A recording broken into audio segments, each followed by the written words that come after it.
মা বলে ডাকতে দাও, আব্বা বলে ডাকতে দাও। যাদের আর তুলে নিয়েছো ছায়া কায়া মেলে না, ঘর আছে, বাড়ি আছে, বিবি আছে, অর্থ আছে, পয়সা আছে, শর্ত আছে, খাওয়ার অভাব নাই, ঘরে মা বাপ নাই, যে হাল আমার সেই হাল আমার আরাফতের আব্বা এবং আরো চাচাদেরও এক হাল। এখানে কত মানুষ আমার সঙ্গে এতিম হয়ে হাত তুলেছে তার ঠিক নাই। আল্লাহ যখন মাদ্রাসাতে বাড়ি আসতাম, আবার যখন যেতাম, ঘুরে ঘুরে চেয়ে দেখতাম আল্লাহ গো, পাঁচিলের দরজায় দাঁড়িয়ে দাঁড়িয়ে মার চোখ দিয়ে লেবুর রসের মতো পানি বার হচ্ছে, ছেলে চলে যায়।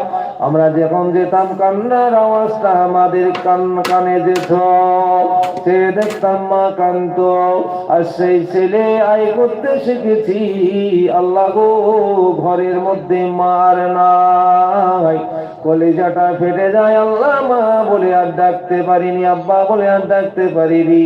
আল্লাহ বাড়ি আসতাম আর যদি অন্ধকারে একবার কেসেছি, আব্বা বলতো বুঝি ঠান্ডায় তোর কাশি হয়েছে, সে দেখতাম মশারির মধ্যে বাপের চোখ দিয়ে পানি ঝরে, ছেলে তুই এত রাত জাগিস, এত ঠান্ডা খাস, কষ্ট হয়, আজকের ছেলে বউ সব রয়েছে।